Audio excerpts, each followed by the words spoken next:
안녕하세요. 좋아요 누르는 거 잊지 않으셨죠? 바람난 사연 지금 시작합니다. 고리타분한 일상의 매연의 답답함에. 아무튼 그래서 그런가 도시에 살다가 느지막이 난 아내와 함께 귀농을 했다. 하지만 아내와 귀농한 지 2년도 안 돼서 뜻밖의 사고로 아내는 먼저 떠났고 졸지에 호래비의 신세가 되고 말았다. 도시에서 갖은 고생 다 하면서 오로지 아내와 귀농의 꿈을 안고 여기까지 왔는데 이제는 이런 귀농조차도 내게 다 필요 없는 것 같이 돼버린 느낌이다.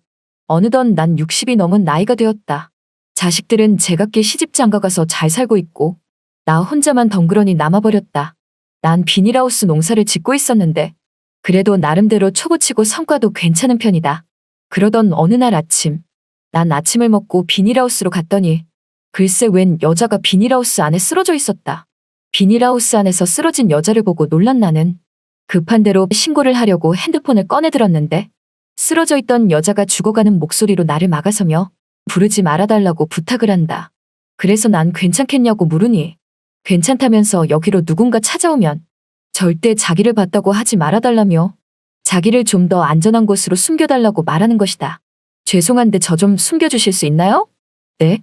지금 당장 병원이 먼저일 것 같은데 숨겨달라니요?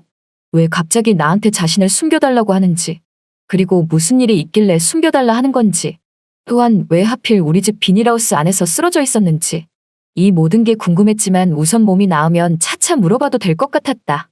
자세히 얼굴을 보니 나쁜 아줌마 같지는 않아서 일단 그 아줌마가 원하는 대로 우리 집에 데려가 숨겨주게 되었다. 나는 그리하여 아픈 아줌마를 업고서 우리 집으로 데리고 갔고 상태를 살폈다. 내가 걱정이 가득한 얼굴로 안절부절해 있으니 아줌마는 한숨 자고 나면 괜찮아질 거라고 말을 하며 금세 잠이 들어버렸다. 난 그런 아줌마를 놔두고 비닐하우스로 다시 와서 농사일을 시작하고 있는데 우리 집에서 홀로 자고 있을 그 아줌마가 여간 신경이 쓰였다. 모르는 여자고 괜찮나 싶기도 하고 대체 무슨 일이고 어떻게 된 거며 무슨 사연이 있길래 저런 모습으로 여기까지 흘러왔는지 나는 궁금증이 더해갔다. 그런 생각들로 일을 하다가 2시간 뒤 집으로 가보니 그 아줌마는 여전히 곤히 자고 있다. 얼굴을 자세히 보니 50이가 넘은 나이로 보인다. 나는 자는 아줌마를 보고서 안 되겠다 생각하여 죽을 끓여놓고 다시 비닐하우스로 와서 일을 시작했다. 시간은 더욱 흐르고 이제 어느덧 어스름지는 저녁 시간이 돼서야 나는 집으로 향했는데 그 아줌마가 잘 있는지 궁금했다. 그런데 난 집에 가서 놀라지 않을 수 없었다. 아까 전까지만 해도 아팠던 그 아줌마가 정말 딴 사람처럼 몸이 다 나은 듯 집안일을 하고 있던 거였다. 그래서 난 몸 아플 텐데 안 그래도 된다고 하니까 아니라면서 신세 졌으니 이 정도는 해야 편하다면서 방안을 쓸고 닦고 설거지를 하고 등등 집안을 아주 깨끗이 청소를 해놨다. 난 몸은 괜찮냐고 하니까 덕분에 괜찮아졌다면서 그리고 끓여놓은 죽은 자기 먹으라고 끓여놓은 것 같아서 이미 차려서 먹었다는 거다. 그래서 난 잘했다고 했고 대체 무슨 일 때문에 비닐하우스 안에 쓰러져 있었냐고 물어보고 싶었지만 아직은 뭔가 물어보면 그 아줌마가 불편할 것 같았다. 아줌마는 누군가에게 쫓기는 것 같은 불안함으로 주위를 살피면서 여기로 찾아오는 사람이 없었냐고 묻길래 난 찾아오는 사람은 없었다고 하니까 한숨을 내쉬며 다행이란다. 다행이네요 정말. 찾아온 사람은 없었습니다. 혹시라도 여기로 찾아오는 사람이 있을까봐 하루 종일 겁을 먹었다고 한다. 그러면서 여기서 좀 더 신세 좀 져도 되냐고 하길래 나는 괜찮다고 했고 아줌마는 그렇게 우리 집에서 지내게 되었다. 다행히 방 하나가 남는 게 있어서 그 방을 내주었는데 아줌마는 이곳에서 잘 적응해 나갔다. 그렇게 그 아줌마와 함께한 다음 날이 찾아왔는데 나보고 일은 아침부터 비닐하우스 가는 거냐고 하길래 맞다고 하니까 자기도 오늘은 따라가겠다며 가서 일손을 돕겠다고 한다.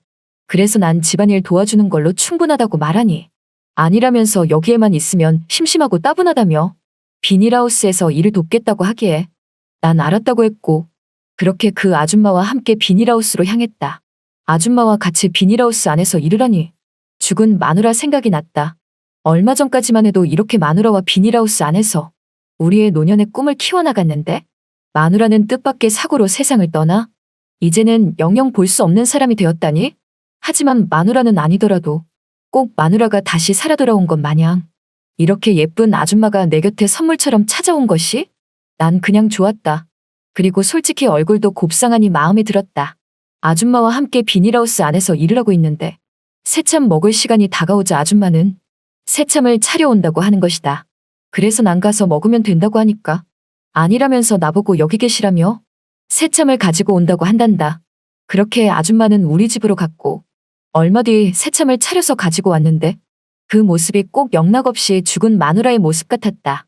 아줌마와 함께 새참을 나눠 먹으며 우리는 어느새 더욱더 가까워진 느낌이 들었고 급기야 아줌마도 나라는 사람에 대해서 궁금했는지 나에게 갑자기 재혼 안 하냐고 말을 꺼내는 것이다. 그래서 난 이 나이에 무슨 재혼이냐고 하니까 사장님이 뭐 어때서 그러냐며 충분히 젊어 보이신다고 하는 거다. 충분히 젊어 보이시는데요, 뭘. 그래서 난 재혼할 여자도 없다고 말하니까 갑자기 아줌마가 하는 말이 자긴 어떠냐고 한다. 그 말에 놀라 난 아줌마를 쳐다보니 자기는 예전부터 시골 생활에 로망이 있었다면서 어차피 자기도 이제 남편도 없겠다. 여기서 새롭게 새로운 삶을 시작해보고 싶다고 한다. 그 말을 듣고 난 나도 모르게 그 아줌마의 두 손을 꼭 잡았고 급기야 우리는 비닐하우스에서 새참 먹다가 눈이 맞았다. 여러분이 지금 듣고 계신 채널은 바람난 사연 채널입니다. 시간이 얼마나 지났을까? 비닐하우스 안으로 누군가 찾아온다. 동네 황씨였다. 김씨 있어. 아니 비닐하우스 안이 왜 이렇게 더워? 비닐하우스 안으로 들어오자마자 황씨는 왜 이렇게 하우스 안에 습기가 가득하냐며 더운 공기가 가득하다는 소리를 내며 나를 찾는 소리가 들린다. 난 그 소리에 놀라 벌떡 일어나서 몸을 추스르니 같이 있던 아줌마도 놀란 마음에 몸을 숨긴다. 아줌마는 나에게 속삭이듯 작은 목소리로 대체 누구냐고 말하며 자기를 찾는 사람이면 절대 모른다고 해달라고 신신당부를 한다. 그때 황씨가 내가 있는 곳을 발견했고 황씨는 나와 이 아줌마와 함께 있는 것을 보고는 깜짝 놀라며 여기서 뭐하냐고 하는 거다.